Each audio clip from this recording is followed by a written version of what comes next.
الله أكبر الله أكبر الله أكبر الله أكبر. أشهد أن لا إله إلا الله. أشهد أن لا إله إلا الله. أشهد أن محمدا رسول الله. أشهد أن محمدا رسول الله. حي على الصلاة حي على الصلاة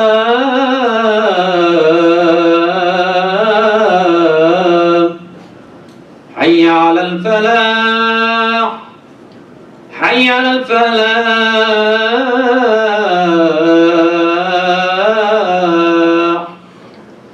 الله أكبر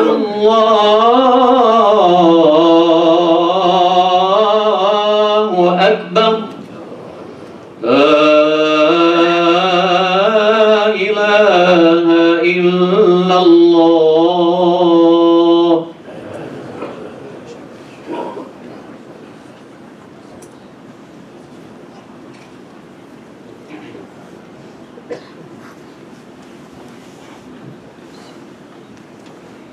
بسم الله الرحمن الرحيم.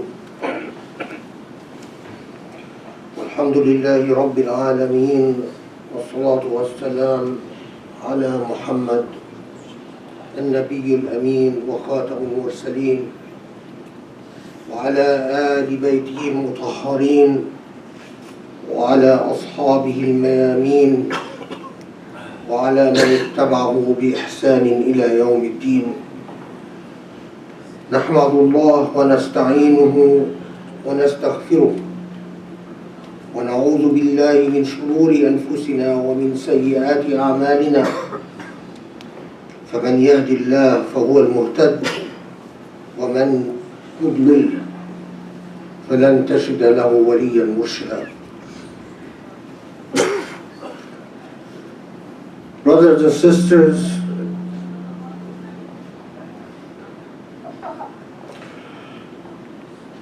whenever I have the honor of coming together with you for our short meeting during a khutbah, I always think to myself, what is the most pressing of issues confronting our community? What are the most critical matters that must be said and have to be said, because life ultimately is in the hands of the Lord, and none of us know whether we will be here on this day and the same day next week.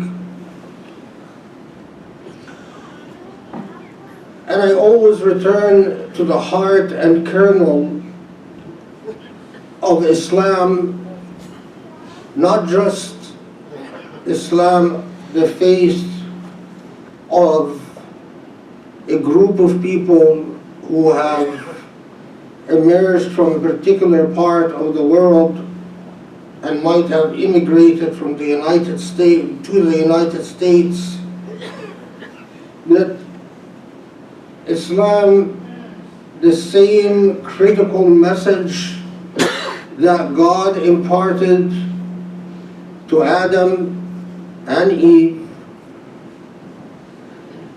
from time perennial to our Lord, our Prophet Ibrahim ﷺ, to the consistent line of Abrahamic prophets through Moses, Jesus, and ultimately in its final form and in its most succinct form, and most authentic form as conveyed by our Prophet Muhammad alayhi salatu wasalam.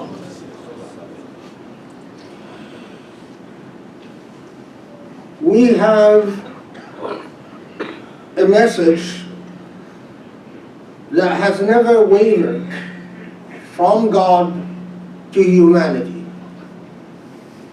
And it is the most essential thing to say every Jummah, because human beings, although they are defined by the word, what makes a human being is their ability to speak the word and to comprehend the word. This is the essential characteristic of a human being that distinguishes a human being from other creatures. Although we are defined by the word, and although Allah created creation through the word, kun fayakun, be, and it was, we human beings, as we evolve through our lives, grow tired of the word. We get used and accustomed to hearing words. Perhaps at some point in our childhood, we are excited by meaning and stimulated by them, and they invoke in us images and dreams. But we all reach a point where words become stereotypical and they no longer evoke in us much. But this is the tragedy of it, because Islam is an unrelenting message to humanity that it is but the word that elevates a human being and makes a human being what a human being is. If a human being ceases to be moved by ideas, by thoughts, if a human being ceases to seek meaning, if a human being ceases to want to learn and to change in according to meanings, a human being loses himself and herself. What did this concretely mean? Let's look around you. Look around you in the life that surrounds you everywhere. Every few days we have someone that pops up in the news that finds meaning in nothing else but picking a gun and killing innocent human beings. If you ask yourself, what happens to a person like that? Why would a human being reach the point that their only sense of fulfillment is to exercise the type of power over others that causes an enormous amount of harm and hurt and ugliness? That human being has lost all sense of meaning. That human being has lost this sense of humanity. That human being has lost any sense of rootedness or a sense of anchor or a sense of purpose. Brothers and sisters, the Prophet ﷺ put it in a very succinct way, as if speaking to us through the centuries.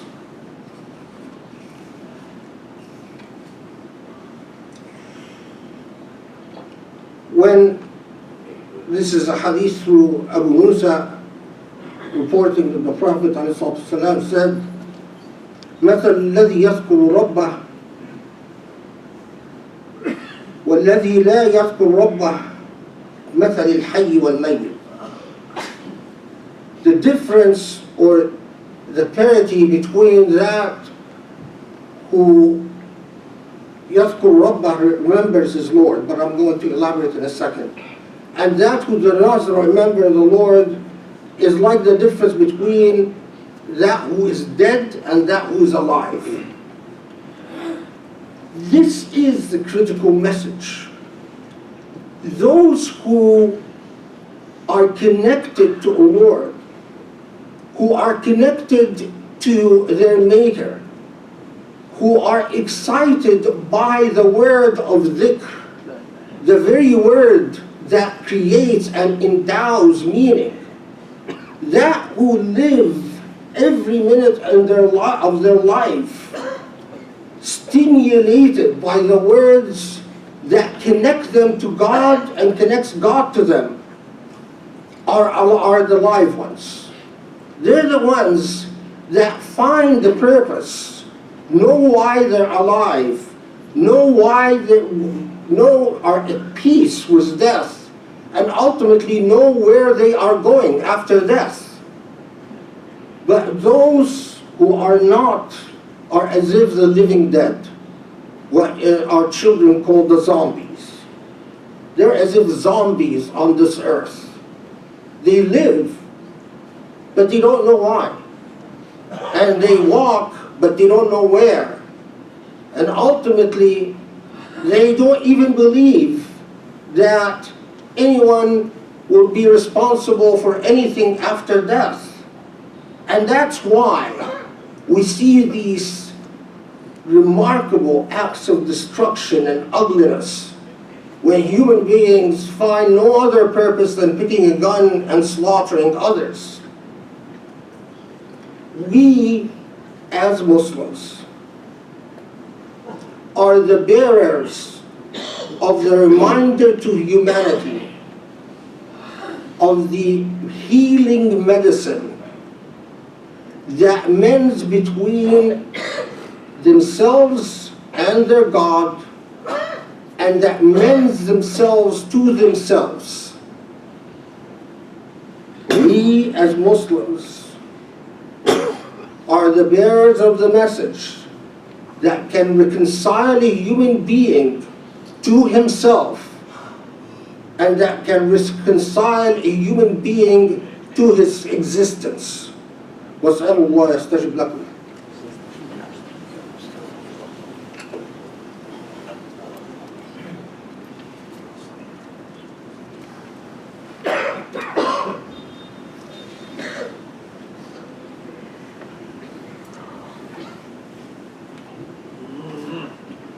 بسم الله الحمد لله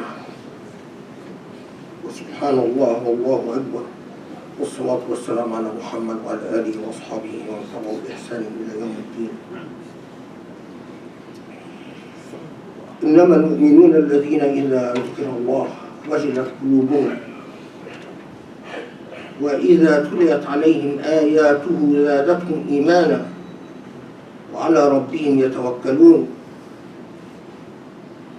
The believers are those who can hear the dhikr of Allah. When they hear the dhikr of Allah, when they hear the word that reminds them of Allah, wajilat qulubuhum, they react. It's not that they continue looking at their phones. It's not that they go and continue eating. It's not that they go and continue watching TV. It's not that they continue worrying about their bills. It's not that they do whatever the malahi, the whims and distractions of life are. It's those when they hear the word that reminds them of their Lord, their heart flutters. It's as if their heart misses a beat. It's as if their skin reacts in awe. وَإِذَا تُلِيَتْ عَلَيْهِمْ آيَاتُهُ زَادَتْهُمْ إِيمَانًا. And if they hear the words of their Lord, their faith is not static, but it increases. As Allah told His Prophet, وَعْبُدْ رَبَّكَ حَتَّى يَأْتِيكَ الْيَقِينُ. Worship your Lord until your faith becomes that of certitude, not probability, not likelihood, but yaqeen, certitude. وَزَادَتْهُمْ إِيمَانًا. The word doesn't become a stereotypical, idiomatic thing, but the word is an active element in their life. The word of the Lord actually impacts their hearts and their minds, and as a result, their faith increases. With every passing day in their life, their faith is not at times all-time low and then stabilizes and then low again, but in fact it evolves to higher heights. And ultimately, their life is led in a relationship of tawakkul, in a relationship where they know that Allah is their intimate partner in everything they say and do. Brothers and sisters, we have an obligation to ourselves, but there's also an obligation that weighs and should weigh on all of us. Our obligation towards our children and teaching them the value of what Islam brings. Islam is not simply a cultural accommodation. It is not simply that we bring Egyptian Islam or Pakistani Islam or Bangladeshi Islam and just want a little piece of the pie in the US so that they can just let us live and eat and sleep and buy things and then die. But Islam is a gift. And if our children do not learn and do not understand that Islam is a gift, they will have no loyalty to the culture that you grew up in. The word to them will simply be the Egyptian culture of my mother, the Turkish culture of my father, the Indian culture of whoever, and as they assimilate in this society, they will not care about your cultural practices, because these practices are not the word.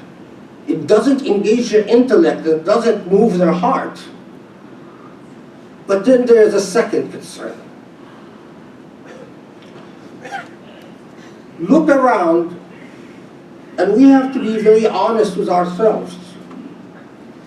We continue to be largely a community of immigrants. We have an obligation to bring the word, the gift, the liberation that is Islam to others. Because to be a true Muslim, you walk, breathe as a representative of the faith. And to be very honest, if we look all around, we see that we are, I don't know, over 95%, if not more, immigrants. We are immigrants. Meaning what? Meaning that we brought Islam from our parents as we immigrated to this country, but we have not succeeded in explaining the gift of Islam to non-Muslims, who are often lost in our country. Because if we did, in the same way that it wasn't that long, there was no Christianity in Japan. There was no Christianity in South Korea. There was no Christianity in China. But look at the number of Christians in China, North Korea, and Japan, leave alone places like the Philippines. Now we are in this country. Do we bring to this country Egypt, Turkey, Iraq, Pakistan, or do we bring to them the gift and the word of Islam? The answer is simply look around the room. اللهم اصلح لنا ديننا الذي هو عصمة أمرنا واصلح لنا دنيانا التي فيها معاشنا واصلح لنا آخرتنا التي فيها معادنا.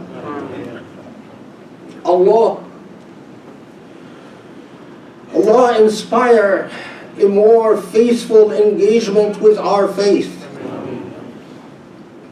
for it is the kernel of our life and the stem of our meaning. Allah inspire us and bless our earthly life so that it has meaning and blessings,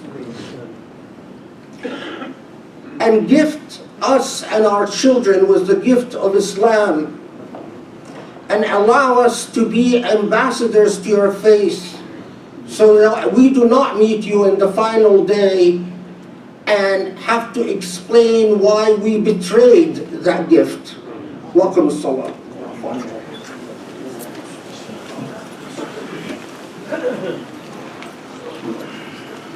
الله أكبر الله أكبر أشهد أن لا إله